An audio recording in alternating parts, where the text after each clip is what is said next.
అయితే ఇప్పుడు ఇస్కాన్ దేవాలయాల్లో ప్రతి చోట కృష్ణ పరమాత్మతో పాటుగా తులసి మొక్క ఉంటుంది. అండ్ మీరు వేసుకున్నటువంటి దీక్షలో కూడా తులసి మాల అనేది కంపల్సరీ ఉంటుంది. తులసికి ఉన్నటువంటి అంత ప్రాధాన్యత ప్రాముఖ్యత ఏంటి? మేము రోజు తులసమ్మకి ప్రణామం చేస్తాం, హారతిస్తాం, ప్రదక్షిణ చేస్తాం, కీర్తన చేస్తాం, నీళ్ళు పోస్తాం, ఇన్ని చేస్తాం. మీరు ఖాళీగా ఉన్నప్పుడు అయిపోయిన తర్వాత ఒకసారి సరదాగా త్యాగయ్య సినిమా సాంగ్స్ కొట్టండి. నాగయ్య గారి త్యాగయ్య, అందులో మంచి పాట, ఆవిడకి అసలు దండం పెట్టాలి, ఎంత బాగుంటుందో ఆ పాట, ఆవిడ పూజ చేసే విధానం. జై కృష్ణ తులసి, జై కృష్ణ తులసి అంటూ చాలా అద్భుతంగా ఉంటుంది. అలా పూలు వేస్తూ కొన్ని గాజులు వేసి నీళ్ళు పోస్తూ చాలా పూజ చాలా బాగుంటుంది. ఇస్కాన్ టెంపుల్లో ప్రతిరోజు ధూపహారతి, దీపహారతి, పుష్పాలు, నీళ్లు, ప్రదక్షిణ. మళ్ళీ ఆ తులసమ్మ చుట్టూ ఒక వస్త్రం కడతాం ఆ కుండికి. ఇవన్నీ ఏమిటి అసలు? మొక్కకి అంటారేమో. ఈ పాటలో మీకు అర్థమవుతుంది కొంత. నామో నమః తులసి కృష్ణ ప్రేయసి, నామో నమః.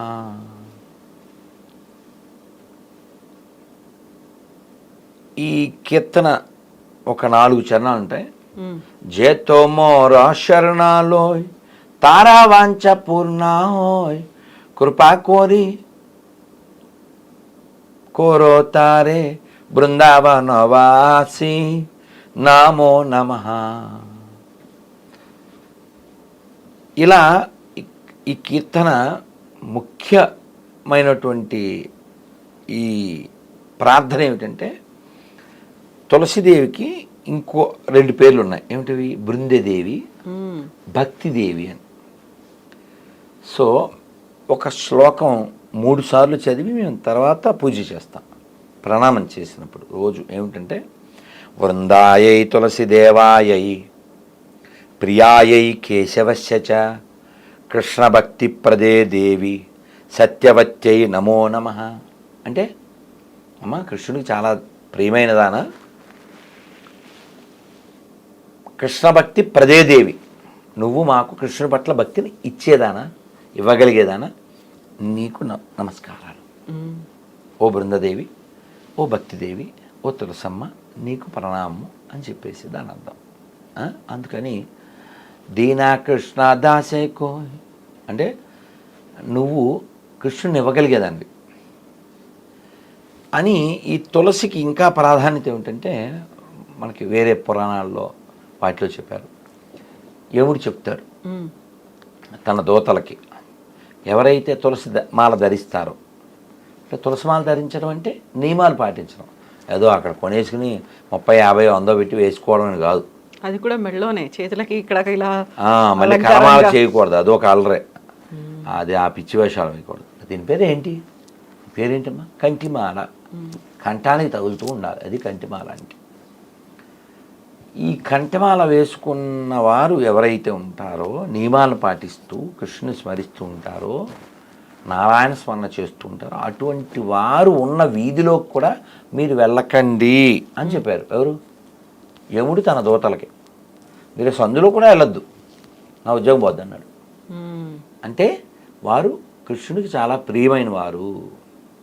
యముడు, యమదూతలు వారిని దగ్గరికి కూడా రారు. అంటే ఏమిటి? వాళ్ళు ఎప్పుడు భగవత్ స్మరణలోనే ఉంటారు, ఆ నియమాలు పాటిస్తారు.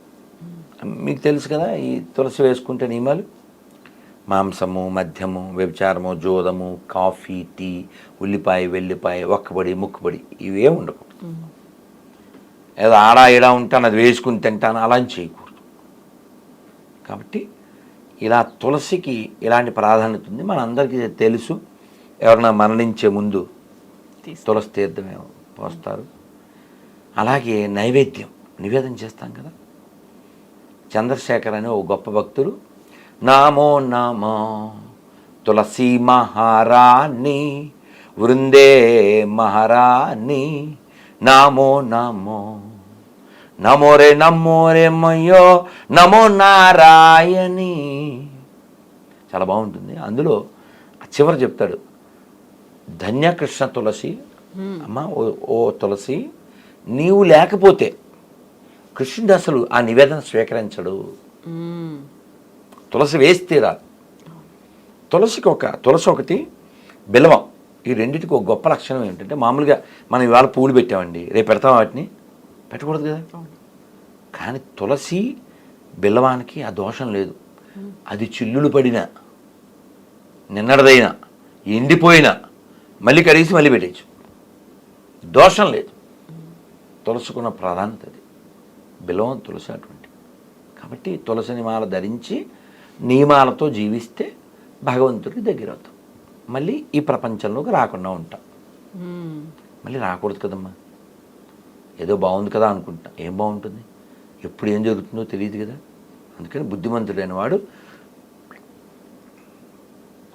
మళ్ళీ ఈ భౌతిక ప్రపంచంలోకి రావాలి అని కోరుకోడు. ఎందుకంటే ఈ శరీరం మన ఎప్పుడు కంప్లైంట్లు చేస్తూ ఉంటుంది. దీనికి రోగం వస్తుంది వద్దన్న, దీనికి ముసలితనం వస్తుంది, దీనికి చావు వస్తుంది. ఒక్క మొక్క చెప్పి నేను ముగిస్తా. కాశీ వెళ్ళారా? ఎప్పుడైనా వెళ్ళండి. కాశీలో మణికర్ణికా ఘాట్ అని ఉంటుంది. మేము ఒక 3 నెలల క్రితం వెళ్ళినప్పుడు, సంవత్సరం క్రితం వెళ్ళినప్పుడు, ఆ ఘాటు దగ్గర అలా శవాలు కాలుతూ ఉంటే, అంటే కొన్ని అడుగుల దూరంలో, చాలా మాట్లాడాం. ఆ చేతి అలా లేస్తూ ఉంటాయి, ఆ కాళ్ళు అలా లేస్తుంటాయి, కర్రతో దాన్ని కొడుతుంటాడు. ఆ కాళ్ళు కూడా మన కాళ్ళు లాంటివేగా, ఆ చేతులు మన చేతులు లాంటివేగా. ఇప్పుడు బగబగ మంటల్లో మాడిపోయి ఆ మాంసం అంతా కారిపోయి అది బూడిదైపోయి కట్టెల్లో కట్టయిపోతుంది. కట్టెలలో కట్టవుతుంది, ప్రపంచంతో వీడుకున్న సంబంధం కట్ అవుతుంది. కాబట్టి బుద్ధిమంతుడైన వాడు ఎలా ఉండాలో అన్నమయ్య చెప్తాడు. ఎవ్వరెవ్వరి వాడు ఈ జీవుడు, ఎవ్వరికి ఏమౌనో ఈ జీవుడు, కొందరికి కొడుకాయ ఈ జీవుడు, మరి కొందరికి తోబుట్టువి జీవుడు. ఎవరివాడు? కాబట్టి బుద్ధిగా ఉండడం అంటే భగవంతు వలగును బుద్ధి అన్నారు. భగవంతుడే కావాలి అనుకునేటువంటి బుద్ధి మనకు పుట్టాలి. ఆ బుద్ధి మనకి ఎలా పుడుతుందంటే మనం వినేదాన్ని బట్టి, మనం తినేదాన్ని బట్టి. ఏదైనా తినేసేసి, ఏదైనా వినేసేసి ఫైనల్గా వచ్చేయండి మోక్షం అంటే వచ్చేస్తుందండి. ఏదో రైలు ఎక్కేసేసి ఎక్కడికి వెళ్తే అక్కడ ఎలా దిగుతాం కదా. అందుకని మన పూర్వీకులు మనకు కొన్ని విధానాలు ఇచ్చారు. మనం ఏం పొందాలి, ఎలా పొందాలో చెప్పారు. కాబట్టి పొంది చూపించారు. త్యాగరాజ స్వామి వారు రాముని పొందారు, రామదాస్ గారు రాముని పొందారు, అన్నమయ్య వెంకటేశ్వరని పొందారు, కవయిత్రి మొల్ల, అక్కడ మీరాబాయి, రుక్మాబాయి, జనాబాయి, తుకారాం, చొక్కామేళ, ఎవరు ఎంతమంది. చంద్రభాగ తరంగాలు పుస్తకం పేరు విన్నారా? ఇక్కడ దొరుకుతుంది. మన సుందర చైతన్య స్వామి ఆశ్రమం ఉంది కదా, అక్కడ చాలా బాగుంటుంది. దుండిగల్ చాలా బాగుంటుంది ఆ పుస్తకం. దాని నిండా భక్తులే, చాలా గొప్ప భక్తులు. వాళ్ళంతా పాండురంగని సేవించారు. పాండురంగడు అంటే ఎవరు? కృష్ణుడే కదా. పాండురంగ, పాండు అంటే తెల్లని, కానీ ఆయన నల్లగుంటాడు కదా. నేను ఒక పెద్దవారి ద్వారా విన్నాను ఏమిటంటే, ఈ పాండురంగడు గుడికి దగ్గరలో ఒక ఆయన రోజు బెల్లం పట్టుకెళ్ళి ఇచ్చేవాడంట. నైవేద్యం ఆఖరిలో పాలు పెడితే ఆ పాలల్లో ఆ బెల్లం కలిపేవారు. ఆయన పెద్దోడు, గబగబా టైం అయిపోతుంది, షాప్కి వెళ్ళాడు, కట్టేయమన్నాడు. ఇలా లైట్లు ఏం లేవు కదా అప్పట్లో, ఏవో దీపం పెట్టుకుని జీవించేవారు. ఆ షాప్ ఆయన కట్టించాడు. ఈయన పట్టుకుపోయాడు. వాళ్ళు పాలలో వేసారు, పాలు అందరికి ఇచ్చేశారు. అయితే ఏంటి ఇందులో పెద్ద విషయం ఉంది? మా నాన్నగారు స్నేహితుడు చెప్పారు ఈ మాట. ఇది ఈ షాప్ ఆయన మర్నాడు పొద్దున్న షాప్ తీశాడు. ఇచ్చింది ఏంటో తెలుసుకున్నాడు. ఆయన ఇచ్చింది బెల్లం కాదు, పటిక బెల్లం ఉంటుంది, అది కూడా కాదు, పాషాణం,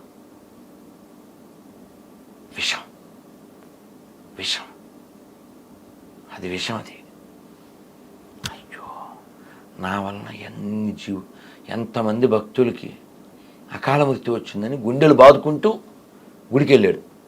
గుడంతా మామూలుగా ఉంది, అసలు నిన్నలాగే ఉంది, ఏ అడావిడి లేదు. భగవంతుడా అని భయంతో గుండెలు చిక్కబట్టుకుని లోపలికి వెళ్ళాడు. ఆయన నల్లగా ఉన్నాడు, విషయాన్ని స్వీకరించాడు మొత్తం. ఇందాక అన్నారే నల్లని కృష్ణుడు, నల్లని వాడు పద్మనైనంబుల వాడు కృపారసంబుపై జల్లెడు వాడు మీ పూపొదల మాటున దాగెడటే చెప్పరే.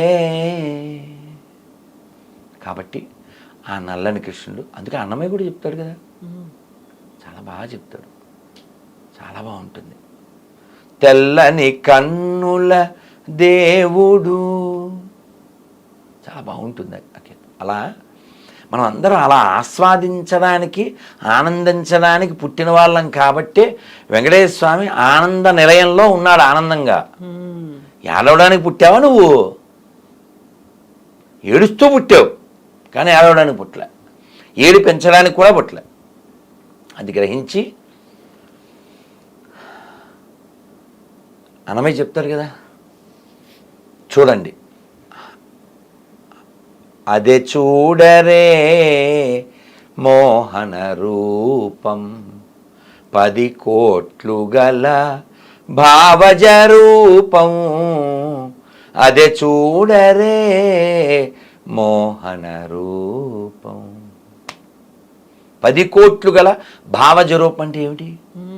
10 కోట్ల మంది మన్మధులు కలిస్తే ఎంత అందమో అంత అందమైన వాడు.